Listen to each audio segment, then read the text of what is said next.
Hello, dear viewers. Today I'm going to be talking about NATO and their declaration to allow Ukraine to use weapons that hit the Russian country inside Russia. Let's begin.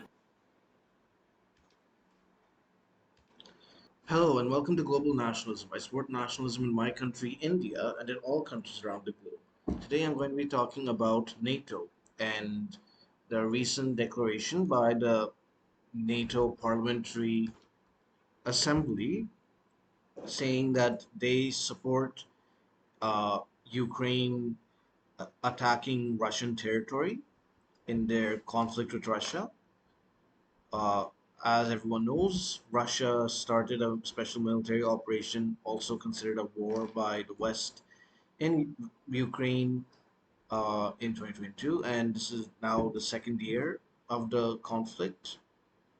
And Russia, as far as I know, is been progressing, and Ukraine has been fighting back.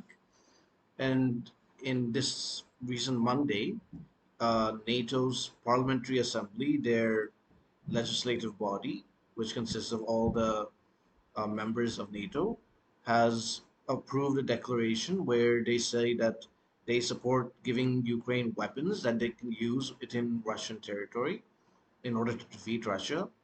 I want to examine this declaration and see what uh, NATO has said about it and what Russia has said about it, and what the consequences could be for NATO countries if Ukraine does indeed attack Russia.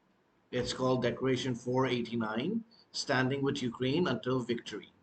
The Assembly, reiterating its unequivocal condemnation in the strongest possible terms of Russia's ongoing war of aggression against Ukraine, as well as its missile and drone attacks against urban centers and critical infrastructure aimed at terrorizing the Ukrainian people. United and determined to support Ukraine, its democracy, independence, sovereignty, and territorial integrity, stressing that Russia bears sole responsibility for triggering the most serious security crisis on the European continent, highlighting that Russia's war against Ukraine is also a critical test of the collective resilience of democracies against the tyranny and brutality of authoritarianism, convinced that Russia's threat to allies and to global security will remain for the long term, and that allies must ensure that Ukraine wins. What is the main thing that they have determined that allies must move beyond incremental ad hoc steps in their support to Ukraine towards a clearly stated strategy pre- premised on the goal that Ukraine must be provided with all that it needs as quickly as possible and for as long as it takes for it to win. They welcome the European Union's agreement to use the extraordinary revenues stemming from around 200 billion euros in immobilized Russian assets to directly finance recovery and military aid to Ukraine. That NATO allies account for 99% of all military aid to Ukraine. That the United States has provided Ukraine over $80 billion in military, financial, and humanitarian aid, while other NATO allies and partners have provided over $100 billion, welcoming the demonstrated solidarity of the EU member states with Ukraine with the establishment of €50 billion financial mechanism for Ukraine for the period of 2024 to 2027. And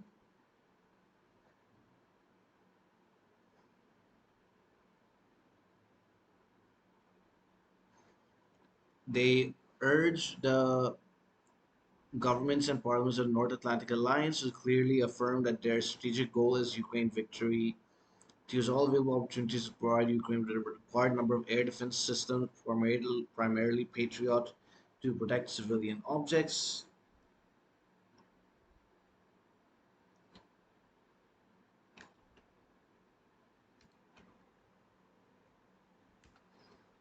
to support Ukraine in its international right to defend itself by lifting some restrictions on the use of weapons provided by NATO allies to strike legitimate targets in Russia. This is what I was talking about, targeting Russia inside its territory, to continue to ensure the fair sharing of burden among all allies across all types of assistance to Ukraine, military, humanitarian, financial, material, and to establish a NATO mission for Ukraine in order to enhance NATO's role in coordinating allied efforts in support of Ukraine, to agree on an interoperability roadmap to guide Ukraine's transition to full interoperability with NATO, to recognize that Ukraine has made significant progress towards an invitation to join NATO, to redouble efforts to help Ukraine achieve full membership as soon as possible by accelerating its integration to NATO and to make significant and tangible progress on it at NATO's Washington summit. Michael's Skirbas Skerba, I apologize if I mispronounced that name, PA, the Parliamentary Assembly, emphasized the importance of getting air defense systems and other vital weapons to Ukraine quickly and without restrictions. They need our help, not in 2 years, not in 2 months, not even in 2 weeks. They need it now. We must speed up and step up. Give Ukraine everything it needs, Skerba said, adding that Ukraine can only defend itself if it can attack Russia's supply lines and Russian bases of operations. NATO Secretary General Jens Stoltenberg earlier called on allies to lift restrictions on Ukraine's use of weapons to strike military targets inside Russia. Russia has accused NATO and the US of provoking a new level of tension after the US and Germany became the latest allies to let Ukraine's military use Western supplied weapons to strike targets inside Russia. A Berlin spokesman said Germany was convinced Ukraine had the right to defend itself from Russia, especially from cross border attacks on its second largest city, Kharkiv. US officials said American supplied weapons could be used to counter Russian fire near the Kharkiv region, either where Russian forces were hitting them or preparing to hit them. Ukraine's President Volodymyr Zelensky said the decision would help protect civilians living in villages close to the Russian border. Kremlin spokesman Dmitry Peskov said NATO countries, especially the US and several European countries, had entered a new round of escalating tension, and they are doing this deliberately, in remarks quoted by the TASS news agency.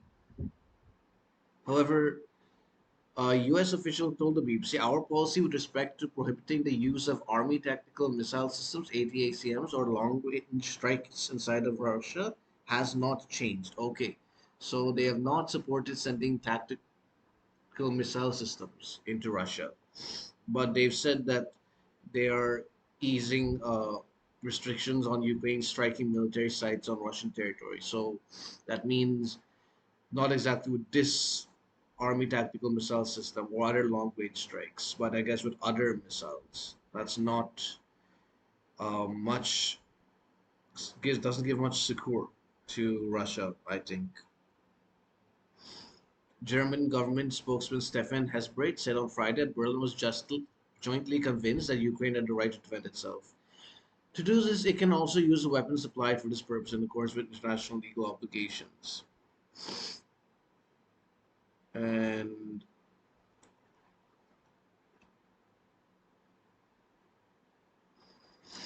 Denmark's defense minister Troels Lund Poulsen has said that its F-16s could be used to target weapons depots in Russia, which he described as legitimate targets. Denmark is due to hand over 19 F-16s to Ukraine over the summer, and Foreign Minister Lars Løkke Rasmussen made clear this is not a carte blanche for Ukraine to use the F-16 to make arbitrary attacks into Russia.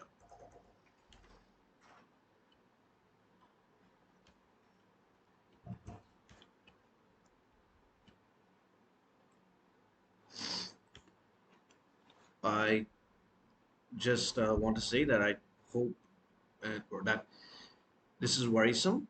I think that this is an escalation because it will make Ukraine more aggressive, attacking Russia itself, which will prompt a greater reaction by Russia against Ukraine. And Russia might attack other NATO bases if they are supporting Ukraine in this. It can become this is an escalation, which I think is dangerous. But I can understand the moral logic that Ukraine has right to defend itself. It was attacked by another country. But it must be said that this is not unprovoked. This is not something that Russia is doing just for the sake of grabbing territory. It's not some that Ukraine's completely innocent. Ukraine did provoke Russia. Ukraine tried to get into a military alliance with an organization that is anti-Russian in nature.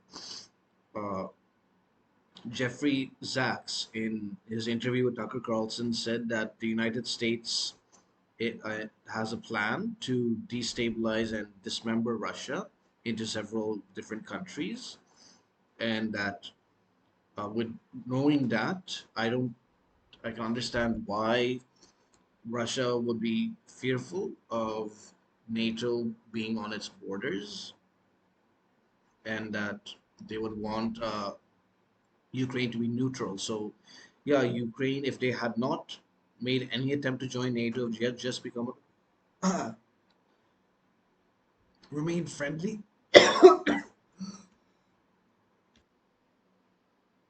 with both the West and the East and neutral, they would not be facing this war, especially if they had not targeted Russian speaking civilians and citizens in the Donbass and Crimea, which is why one other reason why Russia has intervened. Russia did try to peacefully resolve the conflict between the Donetsk and Luhansk provinces of Ukraine and Western Ukraine, but with the Minsk Accords, the first and the second, but both fell through. In fact, Angela Merkel, the former German chancellor of Germany at that time, said recently, post her term in office, that the Minsk Accords were never genuine. They never intended Ukraine to follow them. So this shows that Ukraine and the West in at large are not trustworthy partners for Russia. So I can understand why Russia chose a military force. But still, and so yeah, Ukraine is somewhat responsible for its situation now, and they need to start negotiations. They're not going to defeat the Russian army unless foreign countries get involved, which will make it a larger war. Could be total Russia versus NATO wars will be very violent. Many countries will suffer. Thousands, if not millions, of people will die. Billions of dollars will be lost. The economies will crash. The global economy might enter recession. It'll be terrible. Now everything must be done to get peace between both countries. This is an unnecessary escalation. I don't think it benefits NATO countries.